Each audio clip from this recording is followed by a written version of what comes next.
Hi friends, இந்த மாதிரி netted fabric கொடுக்குறப்ப நெக்லைன் எப்படி ஃபினிஷ் பண்ணணும் அப்படின்னு நிறைய டவுட் இருக்குது. அதுக்கு வந்து நம்ம நெட்டட் ஃபேப்ரிக்கில் நம்ம கட் பண்ணியிருப்போம்ல, அந்த பீஸ் எடுத்துக்கோங்க. அதே அளவுக்கு இன்னொரு பீஸ் எடுத்துக்கோங்க. இப்போ நீங்கள் நெட் ஃபேப்ரிக் கொடுக்குறப்ப 2 லேயர்ஸாக கொடுங்க. அதில் ஃபஸ்ட்டு ஒரு லேயரில் மட்டும் நெக்கு கட் பண்ணிவிட்டு இன்னொரு லேயரில் நெக்கு கட் பண்ணாதீங்க. அதை அப்படியே வந்துட்டு நல்ல பக்கத்துக்கு மேலே வைங்க.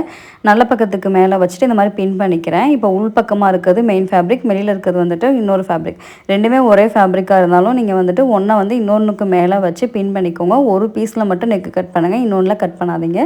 இப்போ நம்ம கட் பண்ணியிருக்க பக்கம் வந்துட்டு பின் பண்ணிவிட்டு நான் ஃபுல்லாக தச்சு எடுத்துக்கிறேன். இப்போ நான் ரவுண்டு போட்டிருக்கேன். இதில் நீங்கள் வி போடலாம், நெக்கு ஷேப் உங்களோட விருப்பம் தான். இப்போ தச்சதுக்கப்புறம் எப்போயும் நம்ம கட் பண்ணுவோம்ல, அதே மாதிரி ரிமைனிங் ஃபேப்ரிக்கை கட் பண்ணிவிட்டு வெளிப்பக்கமாக இருக்கிறத அப்படியே உள்பக்கமாக நீங்கள் டர்ன் பண்ணுங்கள்.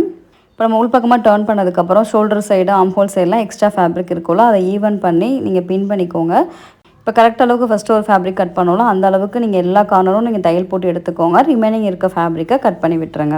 இதுவும் நம்ம சேம் மெத்தட் தான். எப்போயுமே லைனிங் கிளாத் வந்து வெளிப்பக்கமாக வச்சு உள்பக்கமாக டர்ன் பண்ணுவோம். அதுக்கு பதிலாக நம்ம நெட்டட் ஃபேப்ரிக்கை வச்சே டர்ன் பண்ணுறோம்.